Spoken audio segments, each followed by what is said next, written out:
Everyone, welcome back on commerce hurricanes. दोस्तों, पिछली video में मैंने आपको डिस्काउंट समझाया था, जिसमें हमने पढ़ा था कि ट्रेड डिस्काउंट और कैश डिस्काउंट कैसे कैलकुलेट करते हैं, कैसे जर्नल एंट्री बनाते हैं। और आपसे ये भी कहा था कि इससे रिलेटेड एक और इम्पोर्टेंट क्वेश्चन मैं आपको करवाऊंगी, जो बहुत बार एग्जाम में पूछा जाता है, इस तरीके का क्वेश्चन। तो आज हम वही क्वेश्चन डिस्कस करने वाले हैं। अगर आपने मेरी डिस्काउंट से रिलेटेड वीडियो नहीं देखी है तो जरूर देखिए, क्योंकि आप जब तक वो वीडियो नहीं देखेंगे आपको ये कॉन्सेप्ट क्लियर नहीं होगा। वीडियो का लिंक आपको डिस्क्रिप्शन में मिल जाएगा, मेरी इस वीडियो के डिस्क्रिप्शन में आपको लिंक मिल जाएगा।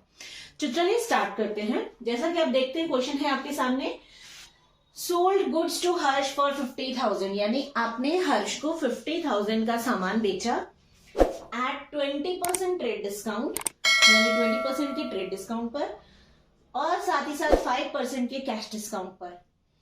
हर्ष पेड इमीडिएटली 40% इन कैश, मतलब जो सामान आपने बेचा था उस पर 20% का ट्रेड डिस्काउंट लगेगा और 5% का कैश डिस्काउंट लगेगा। मगर कंडीशन क्या लगा दी कि हर्ष जो है वो 40% की पेमेंट कैश में करेगा, यानी उसने सारा पैसा हमें कैश में नहीं दिया, सिर्फ 40% अमाउंट उसने हमें कैश में दी है। तो इसका सीधा सीधा मतलब है कि बाकी के पैसे वो उधार में रखा हुआ है और वो हमें बाद में पे करेगा। तो पहले हम इसका एक वर्किंग नोट बना लेते हैं, फिर जर्नल एंट्री देखते हैं, ठीक है। तो आप अब जल्दी से अपनी नोटबुक्स निकाल लीजिए और वर्किंग नोट बनाइए, जैसा कि मैं आपको पहले भी बता चुकी हूं। सबसे पहले हमारे पास क्या है, उसका प्राइस, प्रोडक्ट का। प्रोडक्ट है आपका 50,000 का, ठीक है। जब आप उस पर ट्रेड डिस्काउंट लगाएंगे तो वो लेस हो जाएगा, 20% ट्रेड डिस्काउंट। इसका 20% कितना बनेगा, 10,000 रुपीज, ठीक है। तो यानी कि आपके पास अमाउंट हो गई 40,000। अगर आपको कैलकुलेशन नहीं करनी आती तो मैं आपको दिखा देती हूँ कैसे किया मैंने।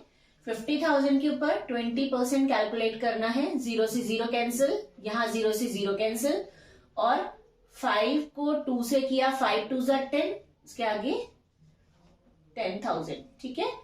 ये 10,000 का डिस्काउंट लग गया, तो अब हमारे प्रोडक्ट का रेट हो गया 40,000। यहां तक तो सभी को क्लियर हो गया। अब आगे वो क्या बोलता है कि 5% का कैश डिस्काउंट लगाना है, लेकिन हर्ष ने 40% की पेमेंट कैश में की है। अगर आपको याद हो, मैंने आपको बताया था कि कैश डिस्काउंट हमेशा सिर्फ कैश पेमेंट पे लगाया जाता है, यानी अगर किसी ने उधार में सामान खरीदा है या बेचा है तो वहां डिस्काउंट नहीं लगाएंगे। अगर किसी ने कैश में पेमेंट करी है तो डिस्काउंट लगाएंगे। अब पेमेंट करनी थी उसको 40,000 की, लेकिन उसने सिर्फ 40% पेमेंट हमें कैश में दी है। तो आपको क्या करना है, ये जो आपके पास अमाउंट है इसको 2 हिस्सों में बांट लीजिए, ठीक है। 2 हिस्सों में क्यों बांटेंगे, एक हिस्सा होगा कैश पेमेंट वाला और एक होगा उधार वाला। इस 40,000 की पेमेंट में से 40,000 का पेमेंट वो कैश में कर रहा है, तो यानी कि ये वाला मैं रख लेती हूँ 40% कैश का। और अजम्पशन लेके चलिए कि अगर किसी ने 100 रुपए देने थे, उसका 40% यानी 40 रुपए वो हमें अगर कैश में दे रहा है, तो आगे रह गए 60 रुपीज, यानी 60% वो है क्रेडिट में, यानी उधार में, ठीक है। 40% कैश में कर लिया, बाकी 60% क्रेडिट पर हो गया। अगर यहां पर 40 की जगह 30% दिया होता तो क्या करते, 30% कैश और उधार कितना होता, 100 में से 30 चला गया तो उधार बचा 70, तो यहां होता 70%, ठीक है। अगर यहां पे 60 होता तो ये 60 और वो 40%। आई थिंक क्लियर हो गया आपको, ठीक है जी। अब 40% किसका, भैया इस अमाउंट का 40% है ना, क्योंकि 40,000 का सामान मैं बेच रही हूं तो उसी का तो 40% वो पे करेगा। तो इसका 40% कितना होगा, 16,000। कैसे किया मैंने, देख लीजिए। 40,000 के ऊपर 40%, 0 से 0 कैंसिल, 4 4 16, 16,000 कैश में देगा वो, और 40 में से 16,000 कैश में देगा, तो जो बाकी बच गया वो उधार में देगा, ठीक है ना। 40,000 में से 16 चला गया तो आगे बच गया 24,000, इतना वो हमें उधार में देगा, ठीक है। अब ये तो हमारी अमाउंट हो गई, लेकिन हमें कैश डिस्काउंट भी तो लगाना है, और कैश डिस्काउंट लगेगा इस वाली अमाउंट के ऊपर, क्योंकि कैश डिस्काउंट सिर्फ और सिर्फ कैश पेमेंट पे लगता है, ठीक है। तो कैश डिस्काउंट है 5%, आप यहां से 5% कैश डिस्काउंट लेस कर दीजिए, इसका 5% कितना बनेगा, 16,000 के ऊपर 5% कैलकुलेट करेंगे तो 800 रुपीज, ठीक है। तो हमारे पास डिस्काउंट आ गया 800, हमने लेस कर दिया इसमें से, और ये हमारे पास अमाउंट बन जाएगी, ठीक है। तो यानी कि जो पेमेंट उसको करनी थी 16,000 की, अब डिस्काउंट के बाद वो हमें पेमेंट करेगा सिर्फ 15,200 की, और बाकी के 24,000 ये तो क्रेडिट की अमाउंट है, ये वो हमें बाद में देगा। और हमने जो सामान बेचा वो 40,000 का था, ठीक है, डिस्काउंट के बाद। आई थिंक वर्किंग नोट सभी को क्लियर हो गया। अब हम इसकी जर्नल एंट्री बना लेते हैं। दोस्तों, जब हम गुड्स बेचते हैं तो हमारी क्या जर्नल एंट्री बनती है। देखिए, गुड्स बेचने के दो तरीके हैं, या तो आप उसे कैश में बेच रहे हैं या आप उसे उधार में बेच रहे हैं। अगर आप उसे कैश में बेचते हैं तो हमारी जर्नल एंट्री बनती है cash account debit to sales, ठीक है ना। और अगर हम उधार में बेचते हैं तो हमारे पास पर्सन का नाम डेबिट में आ जाता है ना। हम लिखते हैं Harsh account, Harsh debit to sales, है ना, ऐसे ही बनती है। मगर यहां पर प्रॉब्लम क्या हो गई कि हमने आधा सामान जो है 40% वो कैश में बेचा और बाकी का 60% उधार में बेचा है। तो इसीलिए कैश भी यूज होगा और नाम भी यूज होगा।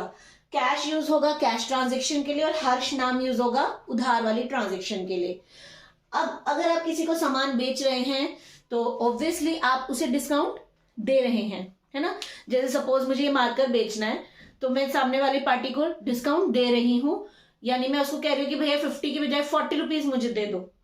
तो ये जो मैंने डिस्काउंट उसे दिया, मेरे लिए तो ये नुकसान है, मतलब बिजनेस के लिए तो ये नुकसान है, और नुकसान को क्या करते हैं, डेबिट करते हैं। इसीलिए डिस्काउंट अलाउड हमारा डेबिट में आएगा, डिस्काउंट अलाउड अकाउंट डेबिट, ठीक है। अब हमें अमाउंट लिखनी है।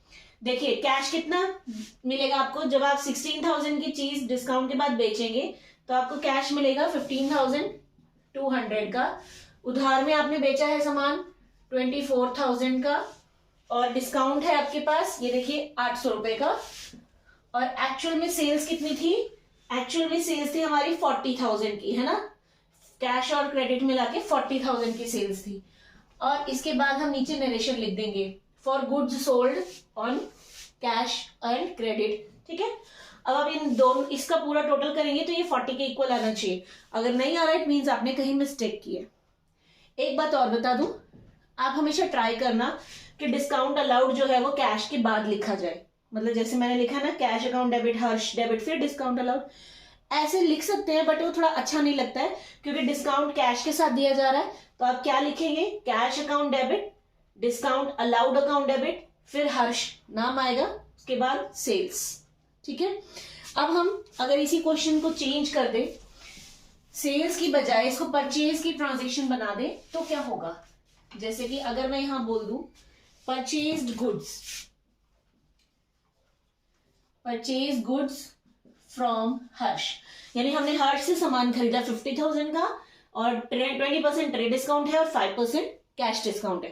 तो वर्किंग नोट पे तो कोई इफेक्ट नहीं पड़ेगा, वर्किंग नोट तो वैसे ही रहेगा। 50,000 की चीज थी, 20% ट्रेड डिस्काउंट लगकर वो 40 का रह गया। उसके बाद हमने 40% कैश में पे किया है, तो मैंने इसके दो हिस्से बना लिए, कैश वाला और क्रेडिट वाला, और कैश वाले पे मैंने डिस्काउंट लगा दिया 5%, ठीक है। ये तो सेम रहेगा।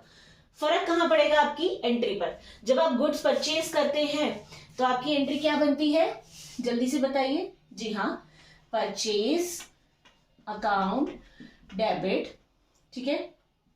अगर आपने कैश में बेचा है तो आप कैश लिखते हैं, अगर आपने उधार में बेचा है तो आप उधार लिखते हैं। लेकिन यहां पर क्या है, कैश भी है और उधार भी, तो हम लिखेंगे purchase account debit to cash to discount received to Harsh नाम, ठीक है।